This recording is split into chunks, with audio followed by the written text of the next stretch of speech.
Գիտենք, որ Եվրամիությունում որոշումներն ընդունում են կոնսենսուսով, եւ եթե նույնիսկ մեկ երկիր վետո է դնում, ապա որոշումները չեն ընդունում եւ այս տեսանկյունից Օրբանը իսկական գխացավանք էր դարձել եւ Եվրամիության երկրների համար եւ նաեւ այլ երկրների անդամների համար, որոնք ֆինանսական հատկացումներ են ստանում այդ կառույցից։ Իհարկե, ընդհանուր ֆինանսական օգնության մասով Հայաստանին տրվող Հունգարիան վետո չէր դնում, բայց Եվրամիության պաշտպանական հիմնադրամից Հայաստանին տրվող ֆինանսական հատկացումների մասով, որով ոչ մահաբեր զենք պետք է գնվեր, Հունգարիան այստեղ խնդիրներ էր ստեղծում եւ վերջին տարիներին ստիպված կոնսենսուս։ Այսինքն ուղիղ պրոադրբեջանական վարկագիծ։ Այո, պայման էր դնում։ Եթե Հայաստանին տալիս եք այդ 10 միլիոն, սկզբից 10 միլիոն էր, հետո 20 միլիոն դոլար։ Եթե Հայաստանին տալիս եք, ուրեմն այդքան էլ տվեք Ադրբեջանին, իրենք թողականազերծման քայլեր ձեռնարկեն եւ ստիպված Եվրամիությունը ընդունում էր այդ պայմանը, այլապես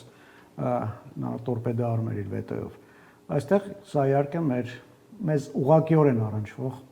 որոշումներ էին։ Էլ չասած, որ Օրբանի խոհանոցում է Եփել Գուրգեն Մարգարյանի։ Դե դրա մասին հարցի բարոյական կողմն է, դա իհարկե դրա մասին էլ չասած, բայց զուտ ֆինանսական առումով Եվրամիության պաշտպանական հիմնադրամից Հայաստանին տրվող հատկացումների առումով ինքը իհարկե խնդիր էր ստեղծում։ Հիմա Հայաստան, Հունգարիա, Ադրբեջան-Հունգարիա կոնյունկտուրայում փոփոխության կենթարկվի այս իշխանությունը։ Գիտեք, երկկողմ հարաբերությունների լավացման մասով վերջ տարիներին Հայաստանը որոշակի քայլեր է ձեռնարկել եւ Հունգարիան էլ իր կողմից էր որոշակի ընթառաջ գնացել։ Գիտենք, որ երկար տևական ընդմիջումից հետո Հայաստանը քայլեր ձեռնարկեց եւ վերականգնեց Հունգարիայի դիվանագիտական հարաբերությունները, որը որ կասեցվել էր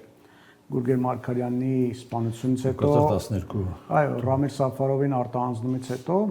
վերջին տարիներին Հայաստանի իշխանությունը քայլեր ձեռնարկեց եւ իրենք էլ ընդառաջ գնացին, բացի դրանից նաեւ իրենք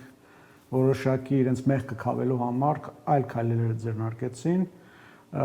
մի քանի գերիների վերադարձի հետ կապված Ադրբեջանից Հունգարիան է քայլեր ձեռնարկել